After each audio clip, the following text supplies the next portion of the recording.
GeM TV நேயர்களுக்கு அன்பான வணக்கம். அதிகாரம் 118 கண் விதுப்பு அழிதல் 1179வது குறட்பாவை பற்றி நாம் இப்பொழுது சிந்திக்க இருக்கின்றோம். வாராக்கால் துஞ்சா வரின் துஞ்சா ஆயிடை ஆரஞர் உற்றனகன். வாராக்கால் துஞ்சா வரின் துஞ்சா ஆயிடை ஆரஞர் உற்றனகன். வாராக்கால் துஞ்சா வரின் துஞ்சா ஆயிடை ஆரஞர் உற்றனகன். கண்கள் தூங்கவில்லை, பகலிலும் தூங்கவில்லை, இரவிலும் தூங்கவில்லை. என்ன ஆவது உடம்பு? கண்கள் தூங்கவில்லை என்று சொல்லுகின்றார். இந்த தலைவி தூங்கவில்லை என்று சொல்ல வேண்டும். கண்கள் தூங்கவில்லை என்று சொல்லுகின்றார் திருவள்ளுவர். கண்களுக்கே தூக்கம் வரவில்லை. வராததனால் அந்த ஏக்கத்திலே தூங்கவில்லை. அவர் வந்து விட்டால் கூட இந்த கண்கள் தூங்காதாம் ஒரு காலத்திலே. அப்பொழுது கல்யாணம் ஆன புதிதிலே அவர் வந்து விட்ட பிறகு கூட இந்த கண்கள் தூங்காமல் இருந்தன. வரவில்லை என்று கண் விழித்துக் கொண்டிருந்தன, தூங்காமல். வந்து விட்ட பிறகும் இந்த கண்கள் அப்படி விழித்துக் கொண்டிருந்தன, தூங்கவில்லை. வாராக்கால் துஞ்சா, அவர் வரவில்லையா, வராமல் இருந்த பொழுது கூட தூங்கவில்லை. வந்து விட்ட பிறகு வீட்டிற்கு அவர் வந்து விட்டார், படுக்கையில் வந்து படுத்து விட்டார், அப்பொழுதும் இந்த கண்கள் தூங்கவில்லை. வாராக்கால் துஞ்சா வரின் துஞ்சா, அவர் வராமல் இருந்த பொழுதும் இந்த கண்கள் தூங்கவில்லை. வரவில்லையே வரவில்லையே வரவில்லையே என்று இந்த கண்கள் அப்படியே விழித்துக் கொண்டிருந்தன. அவர் வீட்டுக்கு வந்து விட்டார், கட்டிலில் படுத்து விட்டார், அப்பொழுது கூட தலைவியோடு கொஞ்சுகின்றார், அப்பொழுது இந்த கண்கள் தூங்கவில்லை. இந்த கண்கள் ரசிக்கின்றன.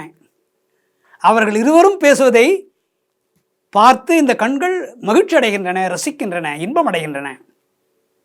தூங்கவில்லை. தூங்குவதற்கு மறந்துவிட்டன இந்த கண்கள்.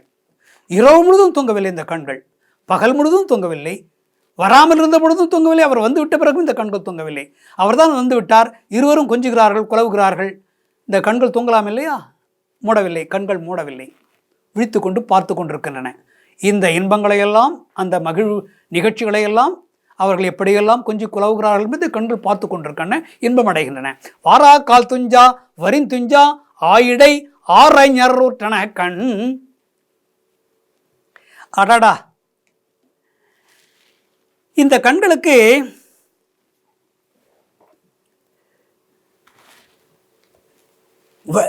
மனம் இல்லை, தூங்குவதற்கு மனம் இல்லை. அப்படியே கண் கொட்டாமல் பார்த்து கொண்டிருக்கிறது அவளுடைய அழகையும் அவருடைய அழகையும். அவள் மீது கையை போட்டு அவர் செய்கின்ற அந்த செய்கைகளையெல்லாம் பார்த்து இந்த கண்கள் ரசிக்கின்றன. அந்த தலைவி அவரை எப்படியெல்லாம் கட்டி அணைத்து முத்தம் கொடுத்து என்னென்ன செய்கிறாளோ அதையெல்லாம் பார்த்து கொண்டு இந்த கண்கள் மகிழ்ச்சி அடைகின்றன.